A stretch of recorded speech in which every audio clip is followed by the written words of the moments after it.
two 16-year-old girls dressed in the quiet luxury of a life they've always known stand before an airline gate. They are brilliant, they are beautiful, they are black, and they hold first-class tickets to London. But to the woman in the uniform, they are a problem, a suspicion, a threat. In a voice dripping with condescending authority, she blocks them, questions them, and finally, with a smirk, denies them entry. What she doesn't know is that these are not just any two girls, and their father is not just any man.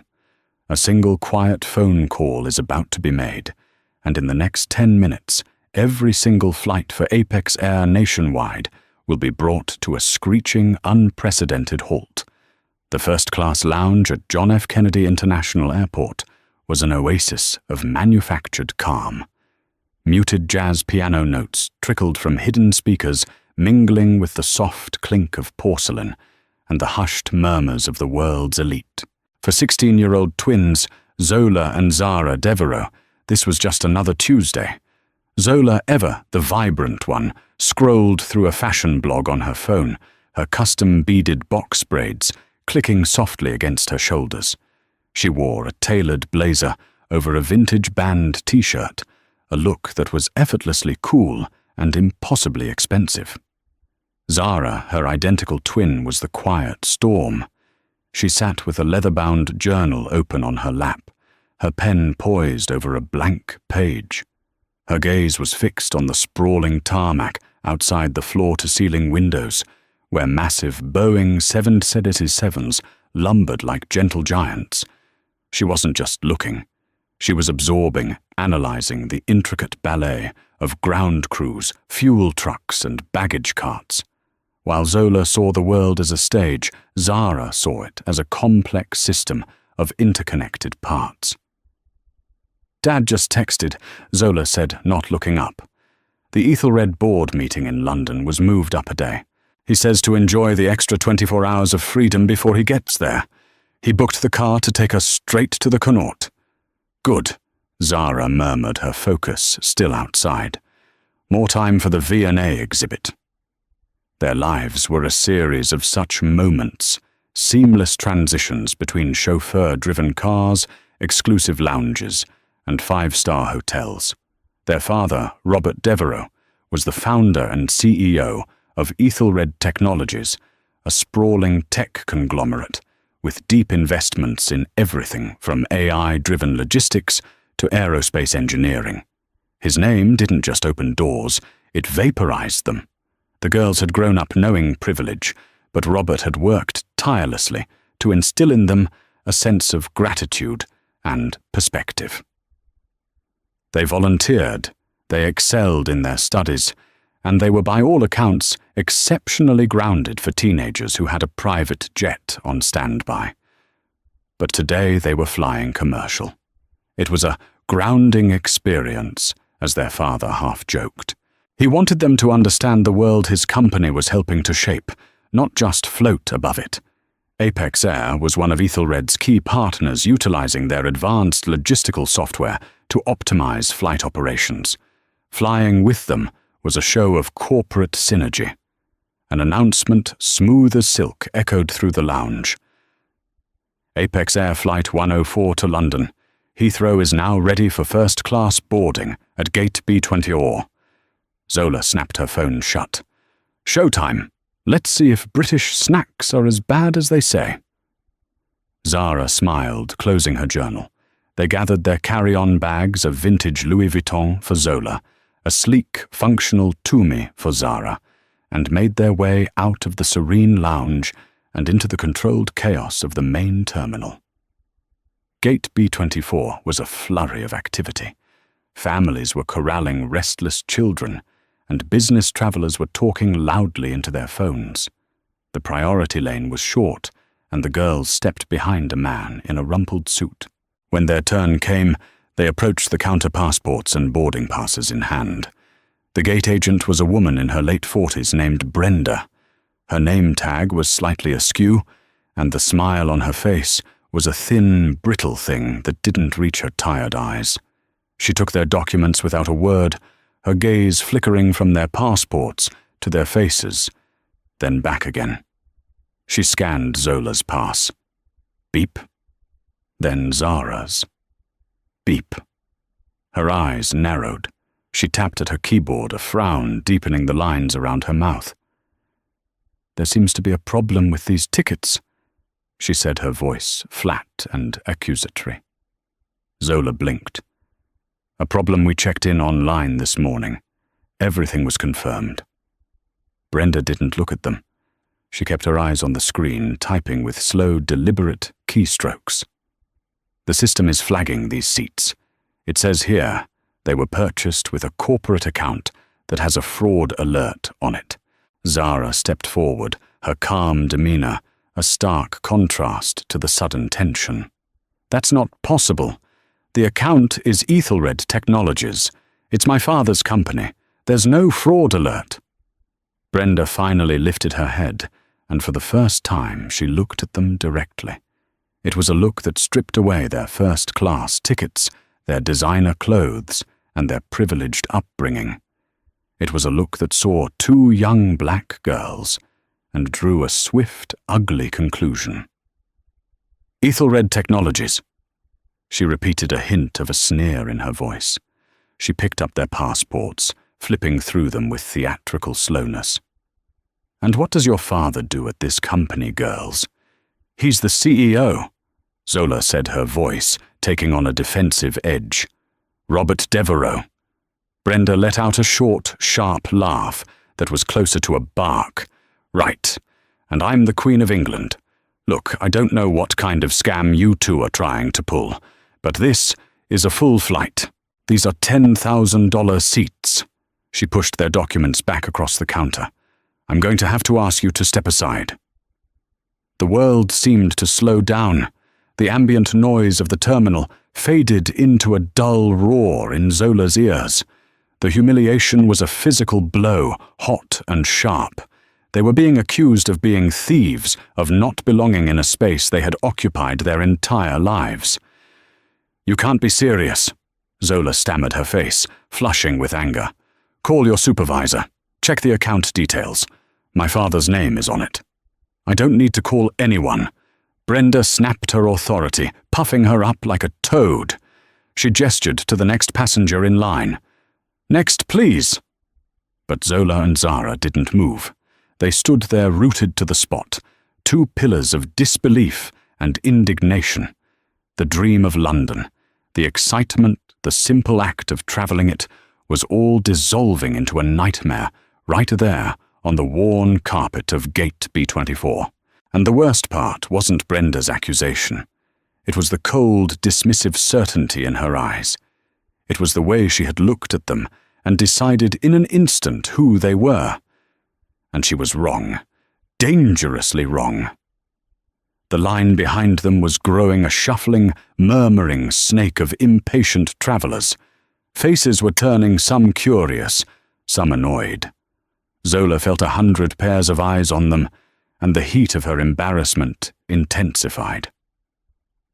"Ma'am," Zara said, her voice low and steady, a stark contrast to the frantic pounding in Zola's chest. "We are not stepping aside. There is a mistake, and you need to fix it. The corporate account number is on the booking confirmation. You can verify it with your finance department." Zara's precision and vocabulary seemed to only infuriate Brenda further. It was as if their composure, their refusal to shrink under her accusation, was a personal affront. "Are you telling me how to do my job?" Brenda's voice rose, cracking the professional veneer she was supposed to uphold. "I've been working this desk for 15 years. I know a fraudulent ticket when I see one. The pattern is always the same." The implication hung in the air. Thick and poisonous people like you. Zola couldn't hold back any longer. "The pattern." "What pattern?" "The pattern of two black girls flying first class. Is that the pattern you're talking about?" A few people in line gasped. Brenda's face hardened into a mask of indignation. "This has nothing to do with race, young lady. It has to do with airline security and company policy. Now for the last time, please, move out of the way or I'll have to call security." "Call them," Zola shot back, her voice trembling with rage. "Call your supervisor, call security, call the CEO of this airline for all I care. We paid for these seats, and we are getting on that plane." The standoff was reaching a tipping point. Brenda, seeing she was losing control, finally reached for her radio. "Kevin, I need you at B-24. I have a situation." A few minutes later, a man named Kevin arrived. He was the shift supervisor, a man whose sense of importance was inflated by his slightly too tight uniform. He had a clipboard and an air of someone who solves problems by crushing them. Brenda spoke to him in a low, hurried tone, gesturing towards the girls. Zara could pick out phrases: refusing to move, claiming their father, obvious fraud. Kevin listened, nodding sagely. He didn't once look at the girls' booking information or ask for their side of the story. He approached them with the weary patience of an adult dealing with petulant children. "All right, ladies, what's the issue here?" he asked, his tone dripping with condescension. Zara calmly explained the situation for a second time. She pointed to the Ethelred Technologies name on their e-tickets, explained their father's position, and respectfully asked him to run the corporate account number, not just rely on the initial flag, which had to be a technical glitch. Kevin listened with a practiced, blank expression. "I understand," he said, the words a lie. "However, Brenda is our most experienced agent. If she sees a red flag, I have to trust her judgment. The system is showing a payment discrepancy. We can't let you board." "But it's a mistake," Zola insisted. "Can't you just make one phone call?" "Our hands are tied," Kevin said smoothly. "A perfect corporate stonewall. Airport security is a serious matter. We can't make exceptions that could compromise the safety of our passengers." He was using the language of procedure and safety to mask an act of pure prejudice. He was weaponizing the rules. The final boarding call for Flight 104 echoed through the terminal. The last few passengers scurried past them, pointedly avoiding eye contact. The gate agent at the adjacent counter began to close the heavy door to the jet bridge. "That's it, the flight is closed," Kevin announced with an air of finality. "There's nothing more I can do. You'll have to go back to the ticketing counter outside security to sort this out." He turned his back on them, dismissing them as if they were nothing more than a minor inconvenience, a piece of trash to be swept away. Brenda gave them a final triumphant smirk before turning back to her computer. The heavy door to the jet bridge clicked shut. On the other side of the glass, their plane, their connection to London and their father, sat tantalizingly close, its engines whining as it prepared to push back. They were stranded, humiliated, erased. Zola's eyes filled with tears of pure frustration. All her life, she had been protected. All her life, her father's name had been a shield. But here in the harsh, fluorescent light of a public terminal, they were powerless. They were just two girls who, in the eyes of Brenda and Kevin, didn't belong. Zara watched the plane, her face a mask of calm, but inside a cold, hard anger was solidifying. She had tried logic. She had tried reason. She had followed the rules. But the system they were up against wasn't logical. It wasn't reasonable.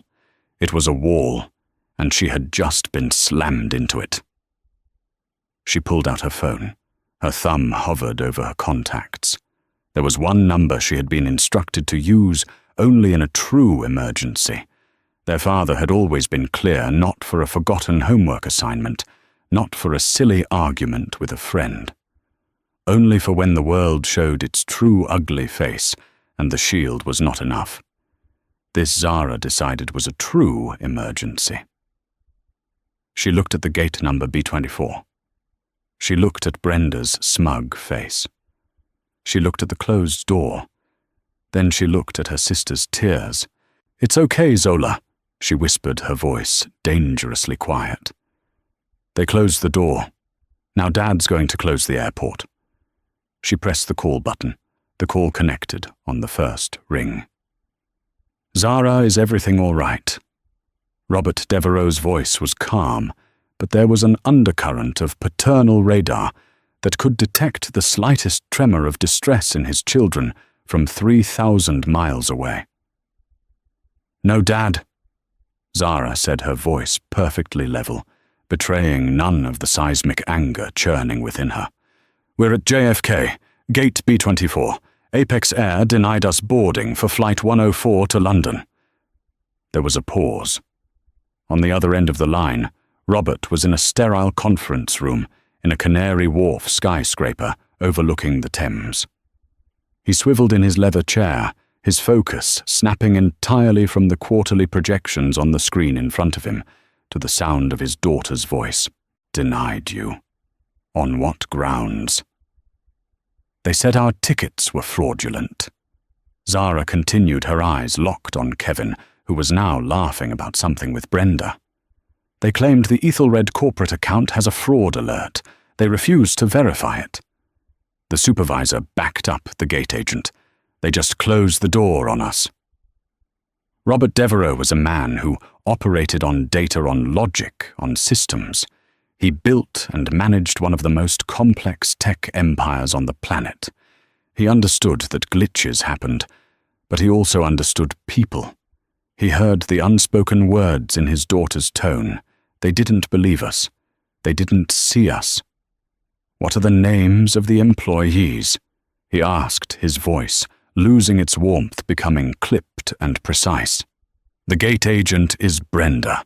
The supervisor is Kevin. Zara reported like a soldier relaying enemy positions. And the flight has already pushed back. No, Zara said, glancing out the window. The jet bridge is detached, but the plane is still at the gate. Good, Robert said. The word was cold, heavy, and full of terrible promise. Listen to me very carefully, Zara. Do not leave the gate. Do not speak to anyone else. Stay exactly where you are. I am handling this. He hung up without saying goodbye. Zara lowered the phone. Zola looked at her, wiping a tear from her cheek. What did he say? He said to wait, Zara replied. At gate B24, Kevin took a sip of his coffee. Brenda was tidying up her counter. The incident already forgotten. Just another pair of troublemakers dealt with. The departures board for their gate now read, Flight closed. The world had moved on. For approximately 90 seconds, nothing happened. Then a frantic squawk erupted from Brenda's radio. It was a voice she didn't recognize, high-pitched with panic. All Apex ground staff, all gates hold position. Repeat, hold all pushbacks. Do not let another aircraft leave the gate. Brenda and Kevin exchanged a confused look. Simultaneously, inside the cockpit of Flight 104, the captain was receiving a message directly from the Central Apex Operations Command Center in Dallas. It was a code red directive, something he had only seen in simulations. Apex 104, hold position at the gate. Do not initiate taxi. Stand by for executive orders. The captain stared at his first officer. Executive orders. We're a scheduled commercial flight, not Air Force One. Back in the terminal, every gate agent's phone began to ring. The main departure boards across the entire terminal flickered. The word on time next to every single Apex Air flight from JFK to LAX, from Chicago to Miami, was replaced with a single ominous word, delayed. Then a moment later, they all flickered again. Now they read, grounded.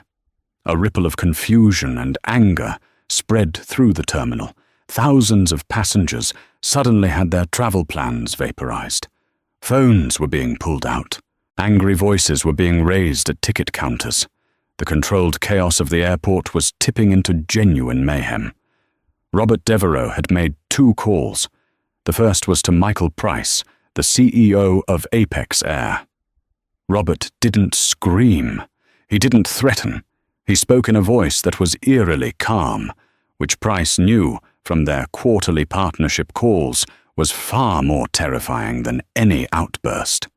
He explained in forensic detail what had just happened to his daughters. He gave their names, the flight number, the gate, and the employees involved. The second call was to his own company's aerospace division, the division that designed and managed the proprietary Ethelgrid logistics software that Apex Air and a dozen other airlines paid hundreds of millions of dollars a year to use. It was the digital backbone of their entire operation. His order was simple. Initiate a system-wide diagnostic hold on the Ethelgrid platform for our partner Apex Air, effective immediately. Cite a potential critical security flaw. I want every single one of their planes on the ground until I say otherwise. It was a corporate nuclear option. He had used the very system his company provided to paralyze the airline that had wronged his children. It was a breathtaking, terrifying display of power, the kind that could move markets and ruin companies with a single command.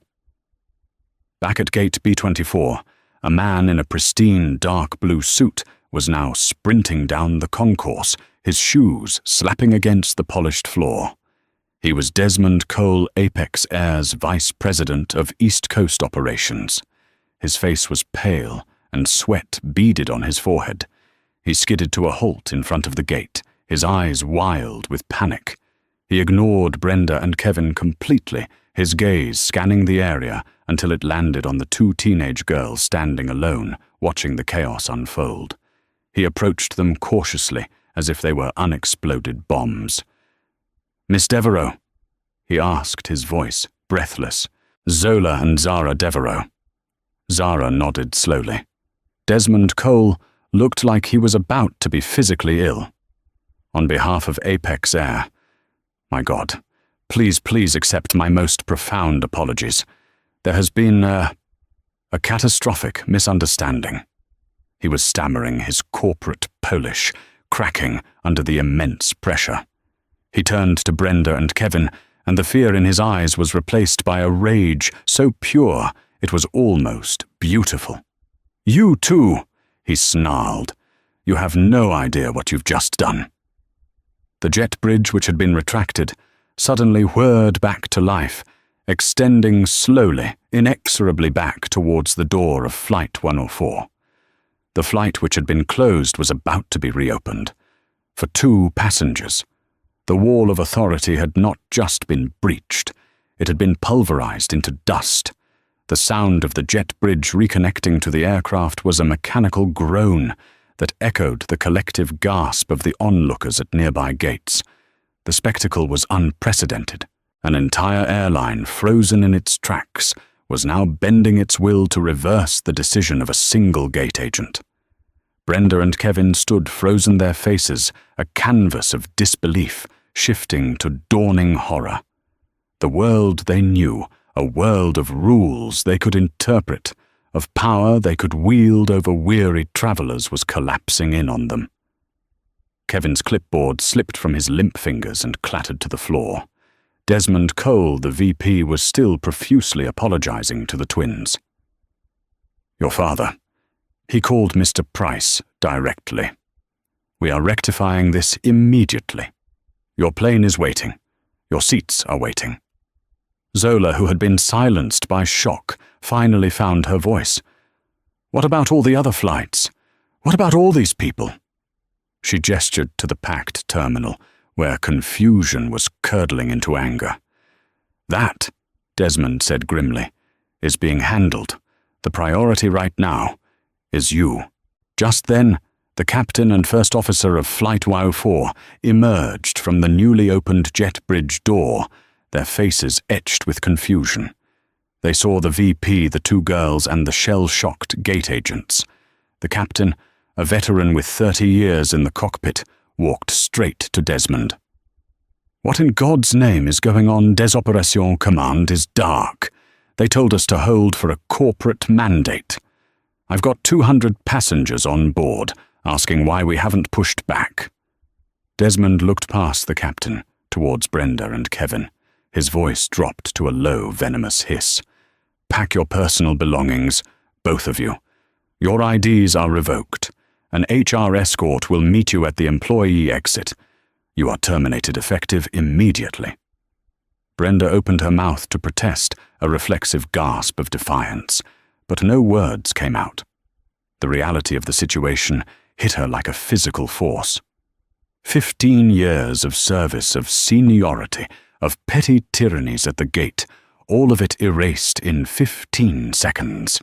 Kevin simply stared, his face ashen, the color draining from it, as if he were bleeding out internally.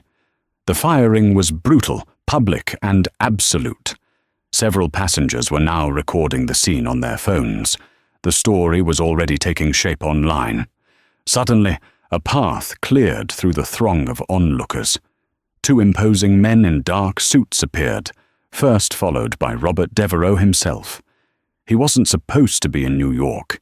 He had, in fact, just landed in his company's Gulfstream G650 at a nearby private airfield, having ordered his pilot to turn the jet around mid-flight over the Atlantic the moment he hung up with Zara. He wasn't running. He walked with a calm, deliberate stride that seemed to bend the chaos of the airport around him. He radiated an aura of immense controlled power. He ignored Desmond Cole, ignored the flight crew, and walked directly to his daughters. He placed a hand on each of their shoulders, his eyes scanning them for any sign of hurt, "Are you okay?" he asked, his voice soft for their ears only.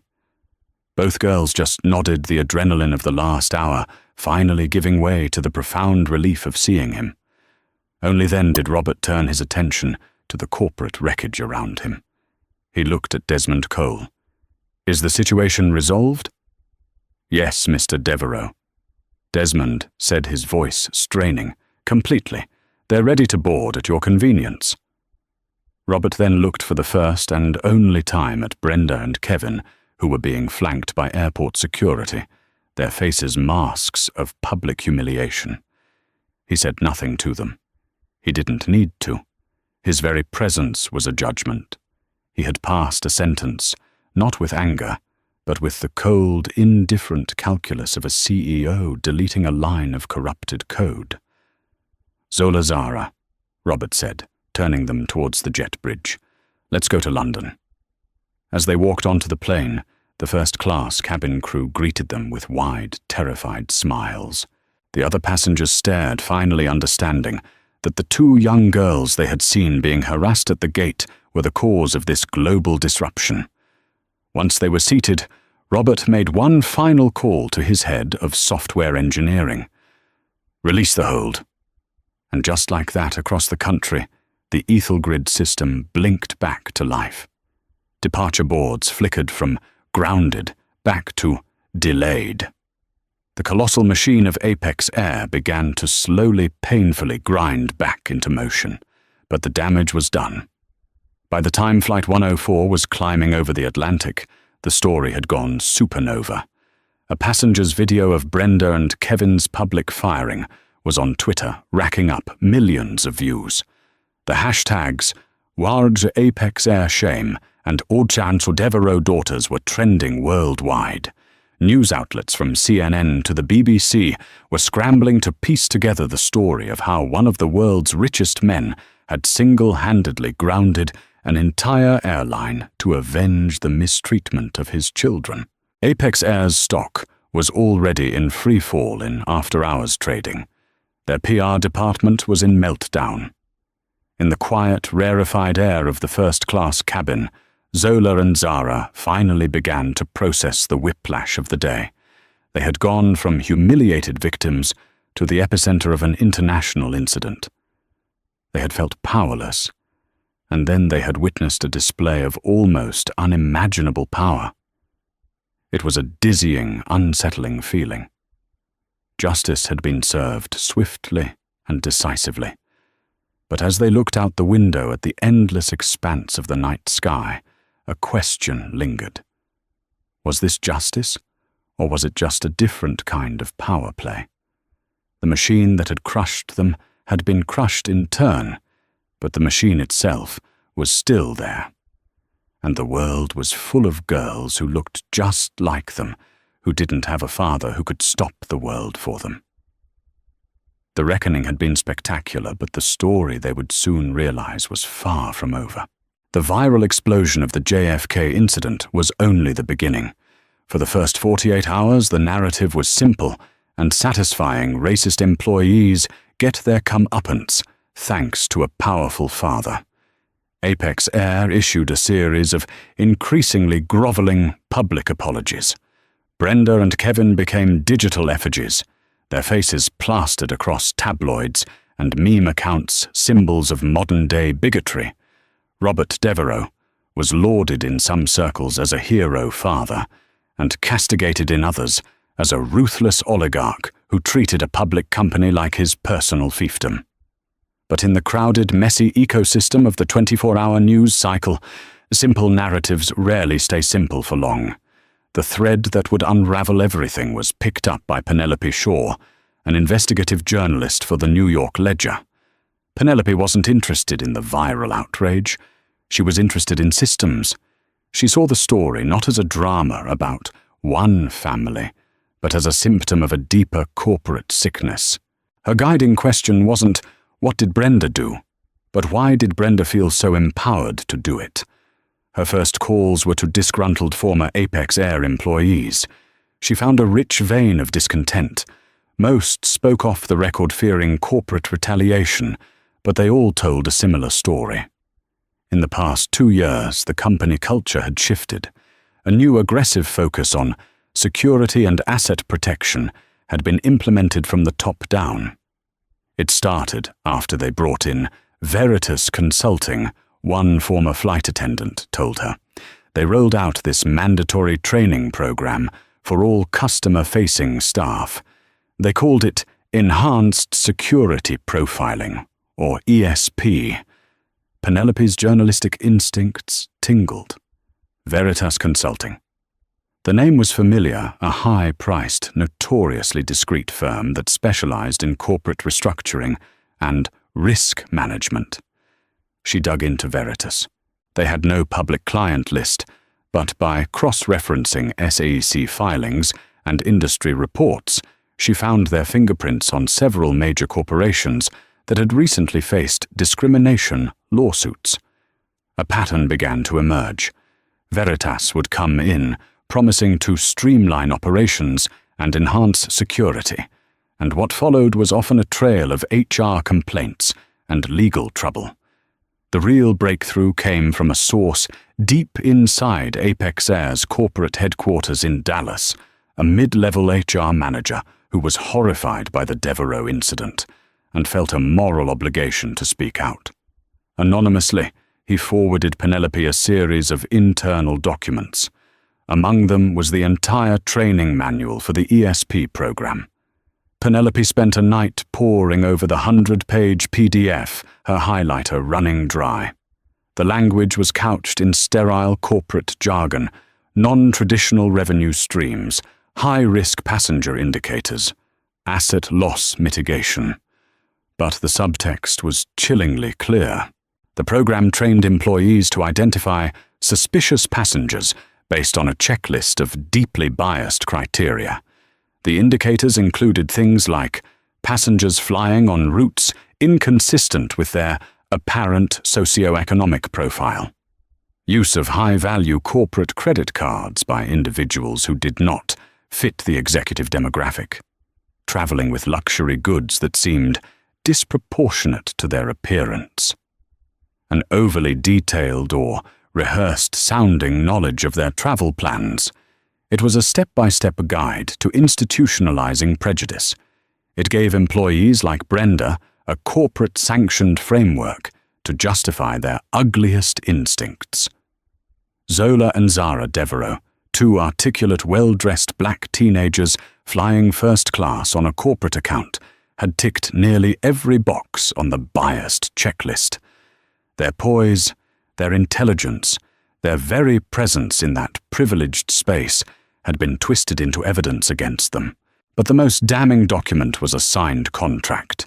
It showed the executive who had championed and signed off on bringing in Veritas Consulting to implement the ESP program. The signature belonged to Kevin, the very same supervisor who had smugly backed Brenda's decision at the gate. He hadn't just been a shift supervisor. He was the regional director of customer experience, and the ESP program was his pet project. His role as a shift supervisor that day had been part of a management in the trenches initiative he himself had created. Penelope felt a jolt of electricity. This went far beyond one bad employee. This was a story of systemic rot deliberately implemented. But why? Why would a company pay millions for a program that was a lawsuit waiting to happen? The anonymous source provided the final devastating piece of the puzzle, a series of flagged expense reports from Kevin submitted to the Veritas Consulting Group. They were coded as implementation support, but the amounts were staggering, paid out to a shell corporation. It was a classic kickback scheme. Kevin wasn't just a bigot, he was a crook. He had championed this toxic program because Veritas was paying him a fortune under the table to do it. He had poisoned the culture of his own company for personal profit. Penelope Shaw now had everything she needed. She had the training manuals, the source inside HR, the contract with Kevin's signature, and the evidence of financial corruption. The story was no longer about two girls and a gate agent. It was about a deliberate, profitable, and malicious system designed to target people just like them. She began to type. The headline forming in her mind was explosive. The apex rot how a secret training program and executive corruption led to the JFK standoff. The world thought the story had ended with Brenda and Kevin's firing. In reality, the true reckoning was just about to begin. Penelope Shaw's article landed like a precision-guided bomb. Published on the front page of the New York Ledger's website, it was a meticulous, damning exposé that systematically dismantled Apex Air's rogue employees narrative. It laid bare the rotten foundation beneath the company's polished exterior, the biased ESP training program, the toxic culture it fostered, and the corrupt kickback scheme orchestrated by Kevin. The fallout was immediate and catastrophic. The story was picked up by every major news network. Apex Air's stock, which had stabilized, now plummeted into a nosedive, wiping out billions in market value. The CEO, Michael Price, who had been praised for his swift apology, was now seen as either complicit or grossly incompetent. He was forced to resign within 24 hours. For Brenda, the world had already shrunk to the four walls of her small apartment in Queens. She had been a pariah before, a villain in a viral video. Now she was a footnote in a much larger scandal, her personal racism revealed as a mere symptom of a corporate disease. She tried to frame herself as a victim, telling any local news crew that would listen that she was just following the training. She filed a wrongful termination lawsuit against Apex Air. Her lawsuit was DOA. Apex, in a desperate attempt at damage control, released a statement condemning the unauthorized and unethical program, and threw Kevin, and by extension, Veritas Consulting under the bus. They provided their entire file on the ESP training to the court, showing how it had been implemented. Brenda's own signed acknowledgements of completing the training were in the file. Her case was dismissed before it ever saw a courtroom. The training she claimed to be following was now Exhibit A in a federal investigation. The public shaming was relentless. She couldn't get a job. Her face was too recognizable. She lost her apartment and had to move in with her sister in a different state, her 15 years of service culminating in infamy and financial ruin.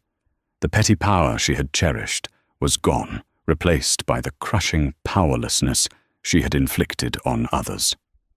This was the first harvest of karma, a quiet, desperate withering. For Kevin, the karma was a far more dramatic and public affair.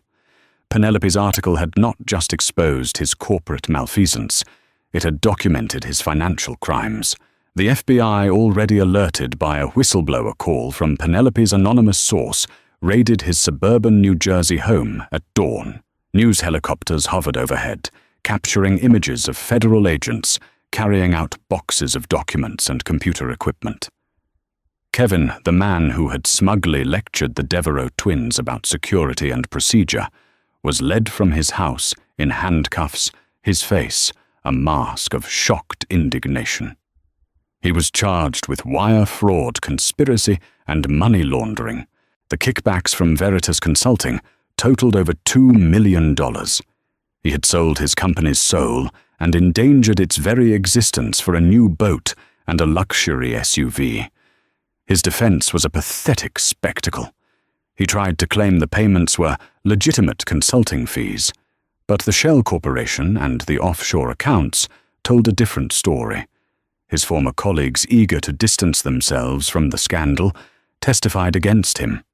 Veritas Consulting, facing its own federal investigation and a slew of lawsuits from other companies, cut him loose completely, painting him as a lone, greedy executive who had extorted them. 6 months later, a humbled and broken Kevin stood before a federal judge. He was found guilty on all counts and sentenced to 7 years in federal prison. As the bailiff led him away, he looked like a ghost of the man who had stood at gate B24. His authority, his smugness, his confidence, all stripped away, leaving behind a hollow shell. His karma was not a slow withering, but a swift, brutal reaping. He had weaponized a corrupt system for personal gain, and in the end, a different, more powerful system had consumed him whole. The impact rippled outwards. Apex Air, under new leadership, was forced to scrap the ESP program and spend hundreds of millions on a corporate-wide retraining and diversity initiative overseen by a court-appointed monitor. They settled a massive class action lawsuit filed by hundreds of other passengers who had been unfairly targeted by the program, the evidence for which was now a matter of public record. The story had reached its brutal logical conclusion for the antagonists. Their lives were irrevocably shattered. But for the Devereaux family, the echoes of that day at JFK were pushing them not toward vengeance, but toward a profound and unexpected transformation. The news of Kevin's sentencing broke on a Tuesday evening. In the soundproofed media room of their New York brownstone, the Devereaux family watched the segment on a screen the size of a wall. The news anchor spoke in grave tones about corporate corruption, and justice served, showing the now famous image of Kevin being led away in handcuffs, his face a pasty mask of disbelief. There was no celebration in the room, no triumphant cheers. The air was thick with a heavy, somber silence. Zola sat curled on a plush sofa, tracing patterns on the velvet cushion with her finger. Her gaze was fixed on the screen, but her expression was distant, as if she were watching a story about strangers. Zara sat perfectly still in an armchair, her hands clasped in her lap, her face a study in calm contemplation. She was analyzing, processing, seeing the final gear of a destructive machine click into place. Robert stood near the back of the room, a glass of untouched water in his hand. He watched the report, but his eyes kept flicking towards his daughters. He saw the victory society was proclaiming, but he also saw the invisible scars the ordeal had left on them. The vindication felt thin, brittle. It was the closing of a chapter, yes, but the book remained unsettlingly open. The downfall of 2 people felt less like a solution and more like a symptom, and the disease remained deeply rooted in the world outside their door. Later that night, long after the girls had gone to their rooms, Robert found himself in his library. It was his sanctuary, a room lined with first editions and technological treatises, a testament to a life built on logic and ambition. But tonight, the books offered no comfort.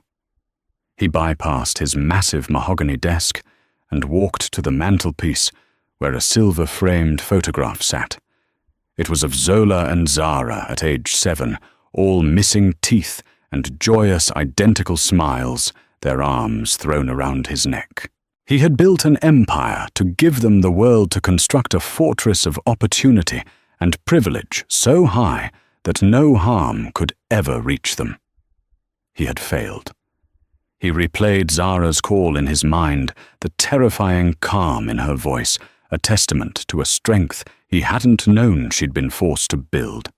He remembered the blinding white-hot rage that had coursed through him, a fury that had allowed him to paralyze an entire corporation with 2 phone calls. In the moment, it had felt like justice. Now, in the quiet of his library, it felt like a colossal failure of imagination. He had used a sledgehammer to fix a watch. His power, he realized with a sickening clarity, was a blunt instrument. It could demolish, but it couldn't heal. It could punish, but it couldn't teach. It was the language of force, not the language of progress. The next evening he asked the girls to join him in the library. He didn't sit behind the imposing desk that separated him from the world. Instead, he sat with them in the worn leather armchairs near the unlit fireplace, creating a circle of equals. He took a deep breath, the silence stretching for a long moment, before he found the words. "I'm sorry," he said, his voice quiet but resonant in the wood-paneled room. Zola looked up, a flicker of the old fire in her eyes. "For what, Dad? You fixed it. Kevin's in jail. Brenda's life is ruined. They're gone. Isn't that what we wanted?" Her voice wasn't accusatory, but laden with a weary frustration that was older than her 16 years. "No," Robert said, shaking his head slowly, the weight of his realization settling in his voice. "That's what I did. It's not the same as fixing it. I didn't fix it. I just broke it harder than they did." He leaned forward, his gaze meeting each of theirs in turn. "I used overwhelming force to solve a problem that never should have existed in the first place. My entire life, I thought that building success was the answer. I thought that if I gave you every advantage, every comfort, you would be safe. But I was wrong. I built a shield, but I never taught you about the battle. The world will still see you before anything else, and it will judge you. I didn't prepare you for that. I didn't even truly see it myself." The raw honesty of his confession hung in the air. It was an apology not for the incident, but for his own blindness. It was Zara who broke the silence, her voice carrying a newfound weight, the quiet observer finally taking the floor. "You couldn't see it, Dad. Not the way we do. But we did. We always have." She paused, then continued, giving voice to a lifetime of quiet indignities. "The little things. The way store clerks follow us in shops you own. The surprise on teachers' faces when we ace a physics exam. The security guard at the museum who asked to see our membership card 3 times. None of it was a big deal, not like the airport. But it was all the same thing. What happened at JFK wasn't new. It was just louder." Her words landed with devastating precision. It was one thing to understand prejudice as a concept. It was another to realize his own children had been navigating a minefield he hadn't even been able to perceive. That conversation became the catalyst. The lingering anger and humiliation began to transmute, forged by their shared honesty, into a sharp, gleaming sense of purpose. A few weeks later, the dining room table was not set for dinner, but was covered in flowcharts, legal pads, and market research. The 3 of them were no longer father and victims, but a team of architects designing a new flight plan. The press conference was held in a packed auditorium. Robert Devereux, flanked by his 2 daughters, announced the formation of the Devereux Initiative for Equitable Futures, funded with an initial endowment of $1 billion. His speech made it clear this was not mere charity. Power should not be a weapon used to avenge a personal wrong. He stated, his voice ringing with conviction. It should be a tool used to dismantle the systems that create those wrongs in the first place. The initiative's mission was twofold. First, it would provide robust, no-strings-attached funding for the kind of investigative journalism that held power to account. Its first official act was to award a multi-million-dollar grant to Penelope Shaw and her team at the New York Ledger, empowering them to build a dedicated unit for exposing corporate and systemic discrimination. Second, the initiative would establish a tech incubator to partner with the world's brightest minds, developing open-source AI auditing tools to identify and eliminate bias in the algorithms that increasingly governed modern life. And in a move that surprised everyone, he named Zola and Zara as co-chairs of the Youth Advisory Board, giving them a direct voice in shaping the future of their own legacy. The experience had irrevocably changed them. Zola, once absorbed by the ephemeral world of trends, discovered her voice in activism. She channeled her formidable energy into creating the initiative's social media presence, storyboarding a powerful campaign she titled Louder, inspired by her sister's words. It was a series of slick, compelling videos that shared the stories of everyday microaggressions, making the invisible visible. She had a unique gift for translating righteous anger into viral change. Zara the Quiet Storm had found her calling at the nexus of technology, law, and justice. She devoured courses in constitutional law and machine learning, her brilliant mind finding its purpose in the complex code of society. She began drafting the initiative's ethical framework for algorithmic auditing, her notes filled with a passion that was both intellectual and deeply personal. She had stood powerless before a gate of prejudice, and now she was dedicating her life to writing the code that would tear those gates down for everyone. They never flew Apex Air again, not out of spite, but because they were on a different journey now. The brutal ordeal at JFK had been an unscheduled, traumatizing detour, but it had ultimately forced them onto a new, more meaningful flight path. They had been denied their seats, so they decided to redesign the whole airport. The karma that had struck down Brenda and Kevin was a finite, explosive event, a reckoning that had faded with the news cycle. The change the Devereaux family now championed was quieter, more deliberate, and designed to be permanent, a systemic course correction, to ensure that no one else would have to burn down the world to be seen, because the world itself had finally learned how to open its eyes. The story of Zola and Zara Devereaux isn't just about the dramatic clash of power and prejudice at an airport gate. It's a stark reminder of how deeply bias can be woven into the very systems we rely on every day. It shows that for every public act of discrimination, we see there are often hidden corporate policies and a culture of complicity that allows it to happen. The swift and devastating karma that befell the airline employees is a cautionary tale about accountability, but the real lesson lies in what happened next. True justice wasn't just about punishment. It was about the hard, necessary work of systemic change. The Devereaux family used their immense power not just to win one battle, but to fund a war against the quiet injustices that happen every day to people who don't have a CEO on speed dial. If this story resonated with you, please hit that like button and share it with someone who needs to hear it. And for more deep dives into stories that expose the hidden mechanics of our world, make sure you subscribe to the channel and ring that notification bell. What are your thoughts on corporate responsibility and the power of individuals to fight back? Let me know in the comments below.